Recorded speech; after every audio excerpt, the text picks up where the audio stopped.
Okay guys, you got the Dragon here again with WORX.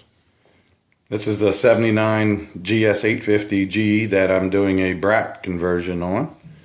I'm doing the top end here. I'm gonna freshen up the top end, do some rings and hone cylinders, lap the valves, valve seals, all new gaskets, because this thing was just pouring oil out everywhere. The gaskets were pretty bad shape, but anyway, these things are said to be bulletproof, and so far I checked. You check your rod up and down, absolutely no play whatsoever.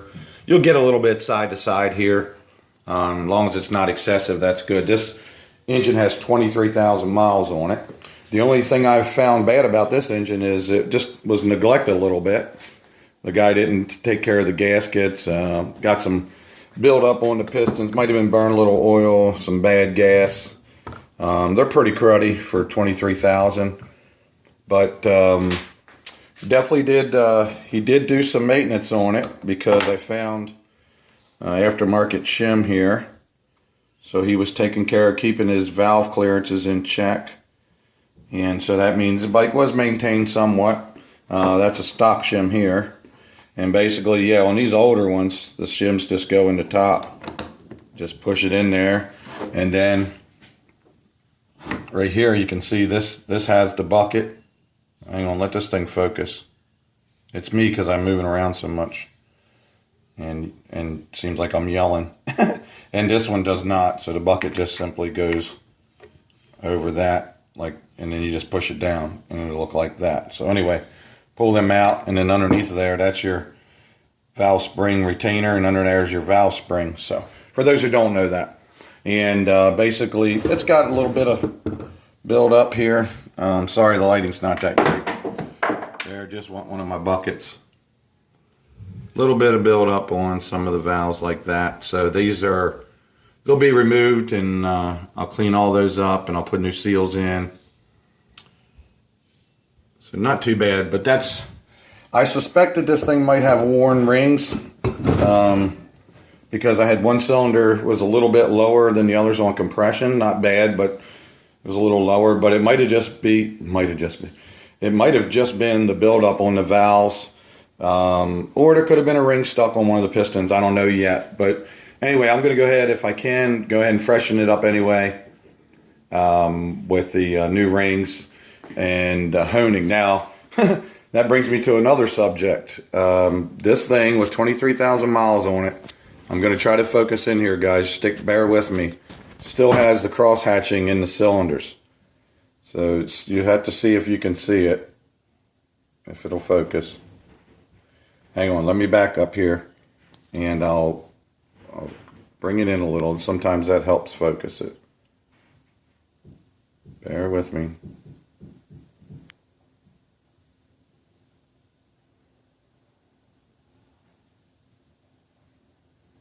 There you go.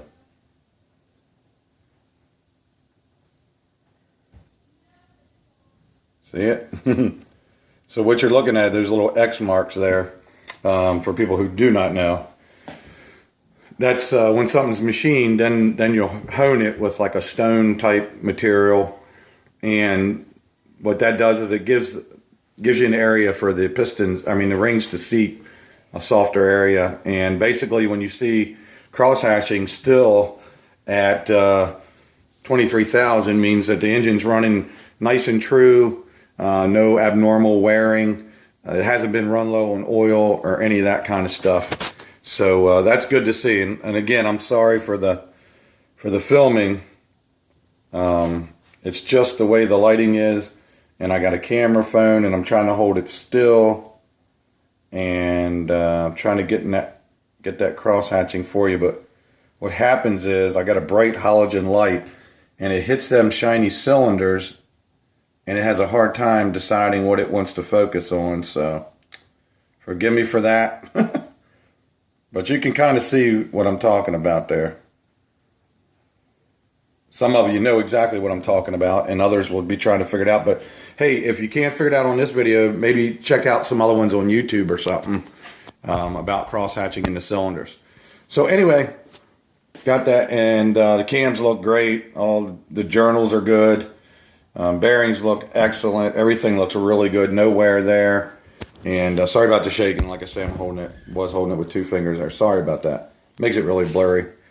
I got to do a little better for you guys. But anyway, so yeah, the 79 GS850, 23,000 miles on it. And the worst thing that happened to this motor was the owner. So I'm going to get it freshened up either way. I'm still going to look at trying to do the pistons and honing, like I said, and go ahead and freshen the thing up and get her going. But I definitely needed all new gaskets. This thing was just pouring oil out. What a shame. But anyway, so yeah, this is kind of a 2-part thing or 3-part thing. It's one, of course, it's about the Suzuki GS850s, and then also about maybe what a motor might look like inside for those of you that don't know. And sorry about it's kind of a crappy ass video here. I'm in my makeshift shop down here in the basement of the house. My other shop right now is hot as hell. It's a metal building, so I come over here and I got a little AC. I'm in a cool basement, and it's a lot easier to work. So this is where we're at right now. Getting it tore down, going to get some parts ordered and get this thing going. Anyway, sorry about the crappy video. I appreciate you watching it though. And the Dragon says, peace out.